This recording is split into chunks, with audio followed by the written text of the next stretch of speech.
ಇಂದು ಶನಿವಾರ 19 ಏಪ್ರಿಲ್ 2025ರಂದು ಕಿತ್ತೂರಿನ ಎಲ್ಲ ಮುಸ್ಲಿಂ ಬಾಂಧವರು ಸೇರಿ ಕೇಂದ್ರ ಸರ್ಕಾರ ಹೊರಡಿಸಿದ್ದ ವಕ್ಫ್ ಬಿಲ್ಲನ್ನು ಮತ್ತೆ ಮರಳಿ ಹಿಂಪಡೆಯಬೇಕೆಂದು ಕಿತ್ತೂರಿನ ಜುಮ್ಮಾ ಮಸ್ಜಿದ್ ಮುಂದೆ ಎಲ್ಲ ಮುಸ್ಲಿಂ ಬಾಂಧವರು ಸೇರಿ ಶಾಂತಿಯುತವಾಗಿ ಪ್ರತಿಭಟನೆಯನ್ನು ಮಾಡಿದರು.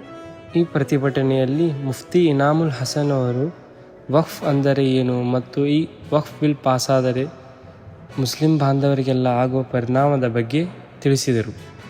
ಹಾಗೂ ನಮ್ಮ ಹಕ್ಕನ್ನು ಈ ಬಿಜೆಪಿ ಸರ್ಕಾರ ಕಿತ್ತುಕೊಳ್ಳುತ್ತಿದೆ ಎಂದು ಸಲೀಂ ಕಾಶಿಂನವರ್, ಮನ್ಸೂರ್ ಸೈಯದ್, ಹಬೀಬ್ ಶಿಲೇದಾರ್ ಇವರೆಲ್ಲರೂ ತಮ್ಮ ಅಭಿಪ್ರಾಯಗಳನ್ನು ಜನರ ಮುಂದೆ ವ್ಯಕ್ತಪಡಿಸಿದರು. ಕೊನೆಯದಾಗಿ ಕಿತ್ತೂರಿನ ಉಪ ತಹಸೀಲ್ದಾರ್ ಹತ್ತಿರ ರಾಜ್ಯಪಾಲರಿಗೆ ಮತ್ತು ರಾಷ್ಟ್ರಪತಿಗೆ ಒಂದು ಪತ್ರ ಕಳುಹಿಸಿ ಎಂದು ಅವರ ಹತ್ತಿರ ಪತ್ರ ನೀಡಿದರು. ಈ ಪ್ರತಿಭಟನೆಯಲ್ಲಿ ಮುಫ್ತಿ ಇನಾಮುಲ್ ಹಸನ್, ಹಬೀಬ್ ಶಿಲೇದಾರ್, ಸಲೀಂ ಕಾಶಿಂನವರ್, ಮನ್ಸೂರ್ ಸೈಯದ್, ಮುಸ್ಲಿಂ ಸಮುದಾಯದ ಎಲ್ಲ ಮುಖಂಡರು ಮತ್ತು ಮುಸ್ಲಿಂ ಸಮುದಾಯದ ಎಲ್ಲ ಗ್ರಾಮದ ಜನರು ಈ ಪ್ರತಿಭಟನೆಯಲ್ಲಿ ಉಪಸ್ಥಿತರಿದ್ದರು.